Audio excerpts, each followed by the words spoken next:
Anak pendeta murtad bongkar kelakuan bapaknya. Aib dan busuknya dibeberkan langsung oleh anaknya sendiri.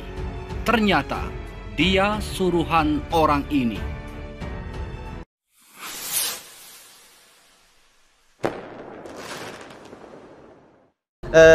Saya memiliki sebuah cerita yang kemudian mungkin bisa menjadi ibroh bagi kita bersama. Sesungguhnya saya memiliki seorang ayah. Dia memang memiliki latar belakang ustadz. Ini bukan ustadz kaleng-kaleng, tapi ustadz beneran. Ustadz beneran. Beliau ngajar di sebuah pesantren namanya Al Zaitun di Indramayu. Itu pesantren luasnya 1.200 hektar. Nah, 1.200 hektar. Tempat belajarnya santrinya itu 11.000. Untuk mengajar 11.000 santri dibutuhkan kurang lebih 300 guru. 300 ustadz dan ustazah itu, 300 guru itu masih dikepalai oleh 12 dewan guru. Jadi di atasnya guru masih ada, dan itu salah satunya adalah abi saya, ayah saya. Itu mengepalai 300 guru dan juga 11.000 santri. Sebenarnya apa sih yang terjadi? Kenapa seorang ustadz bisa murtad? Jangan terheran-heran, Bu. Jangan terheran-heran, Pak. Maka sesungguhnya kita juga telah pernah diperlihatkan orang-orang terdahulu, bahkan di kalangan para sahabat. Ada juga sahabat yang menjadi seorang munafikin, ada juga yang menjadi kafirin. Saya nggak bilang kafir itu non-muslim, Bu. Nggak bisa. Nanti kalau misalnya kafir disebut non muslim, berarti surga disebut non neraka gitu ya, kan? Makanya kafir itu adalah julukan yang halus sebenarnya. Daripada kita dijuluki mereka adalah domba tersesat. Kamu domba, Bang. Ya, kita nggak bisa dikatakan seperti itu. Maka sesungguhnya Bapak Ibu sekalian, kembali lagi ke cerita, ya. Abi ini setelah masuk Kristen di tahun 2006, beliau pindah agama. Tetapi setelah pindah agama, beliau itu tidak hanya pindah agama saja, tetapi mulai menjadi pendeta dan akhirnya melakukan hal yang tidak terpuji, yaitu adalah menghina agama sebelumnya, yaitu adalah Islam. Bapak Ibu sekalian, ayah saya membuat buku. Buku yang pertama itu Mengapa Saya Memilih Kristus. Buku kedua dia buat namanya Dialog dengan Saddam Hussein, maksudnya dengan saya. Buku ketiga Wahai Anakku Bertobatlah.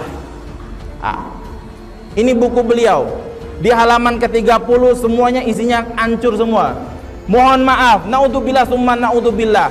Abi bilang di sini adalah Nabi Muhammad sallallahu alaihi wasallam adalah seorang pedofil. Nabi Muhammad sallallahu alaihi wasallam tukang kawin, tukang perang, bengis dan jahat. Naudzubillah summa naudzubillah. Betapa buku ini melakukan pelecehan yang luar biasa terhadap Islam. Dan judul buku ini lebih kontroversi. Hai anakku bertobatlah. Saya 3 saudara, saya anak tengah. Anak pertama namanya Fikri Khomeini, kedua Saddam Hussein, ketiga Muammar Gaddafi. Bapak Ibu sekalian, nah dari buku ini, wahai anak-anakku bertobatlah. Maka saya dibantu dengan Ustadz Insan Mokoginta membuat buku bantahan. Wahai bapakku, bertobatlah. Orang dia yang sesat saya suruh tobat, macam mana pula lah ya. Bapak Ibu sekalian, nah, ini salah satu nanti buku yang kemudian bisa kita manfaatkan, bukan hanya untuk diri kita, tetapi untuk mendakwahkan orang lain. Jadi Bapak Ibu sekalian, ya, jangan kemudian berpikir bahwasanya buku ini sia-sia. Ini sangat berfungsi.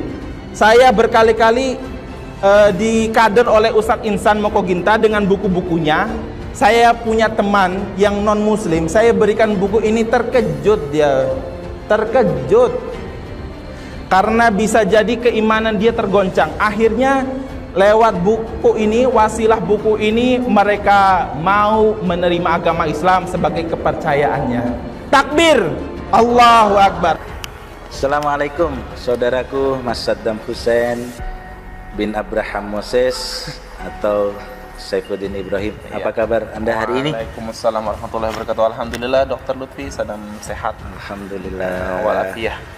Hidayah Allah masih bersama kita ya. Alhamdulillah. Insyaallah sampai akhir hayat. Amin. Wala tamutunna illa wa antum muslimun. Wala Begitu tamutunna ya. illa wa antum muslimun. Mas Adam, terkait berita-berita yang sedang hangat ya saat ini, apa harapan Mas Adam khususnya terhadap Pendeta Saifuddin Ibrahim, ayahanda Mas Adam, maupun terhadap umat secara keseluruhan? Iya, bismillah. Untuk Abi yang kami saat ini juga, kami harus jujur bahwasanya beliau adalah sosok yang kami cintai. Kami banggakan dan tidak pernah bisa dipungkiri bahwasanya beliau adalah ayah daripada biologis 3 anak ini, termasuk saya gitu kan. Kemudian setelah daripada itu kami ingin Abi silahkan berhenti untuk melakukan penghinaan tersebut gitu kan, dan juga menutup buku rapat-rapat, kemudian lisan rapat-rapat terhadap penghinaan seperti itu. Karena satu, untung bagi beliau sendiri tidak ada, apalagi untuk umat seperti itu. Karena kita sebagai muslim memiliki prinsip khairunas anfa'uhum linnas gitu. Yang terbaik daripada untuk manusia yang sekalian adalah yang paling berguna seperti itu. Manusia yang lain. Betul, Bapak. Masih ada harapan, keinginan Mas Adam sebagai putra Pak Saifuddin Ibrahim agar Bapak Pendeta Saifuddin Ibrahim kembali bertaubat dalam pangkuan Islam? Tentu saja itu yang kami rindukan, itu yang kami harapkan gitu. Cuman insya Allah manusia bukanlah pemberi hidayah kan Ustaz. Cuman insya Allah ikhtiar tiada henti, yaitu dengan cara berdoa kepada Allah Subhanahu Wa Taala. Dan juga pesan ini bukan hanya untuk Abi semata, namun kami juga berdoa untuk mungkin saudara-saudara kami di sana yang saat ini sedang tersesat jalan ya. Betul. Mengapa kami harus bilang tersesat? Karena memang sudah jelas kemuliaan Islam, kebenaran Islam sudah begitu jelas gitu kan. Dan maka daripada itu marilah kami mengajak kepada terkhusus kawan-kawan sekalian yang saat ini memilih jalan yang salah gitu. Untuk segala kembali dan benar. Kembalilah ke jalan Islam. Insya Allah akan selamat dunia sampai akhirat ya. Amin. Terima kasih Mas Adam. Mudah-mudahan kami yang terima kasih Ustaz. Mas Adam, sekeluarga, Kak Fikri dan adik Kadafi senantiasa dijaga oleh Allah, dilindungi oleh Allah. Amin. Dan mudah-mudahan ayahanda Mas Adam kembali ke dalam pangkuan Islam. Amin. Sehingga bisa kembali menjadi keluarga yang sakinah, yang mawaddah warahmah. Amin. Yang akan bersama-sama bukan hanya di dunia, lebih-lebih di surga nanti. Amin ya Allah. Mohon doakan kami seperti itu juga Mas Adam. Amin. Terima kasih. Assalamualaikum warahmatullahi wabarakatuh.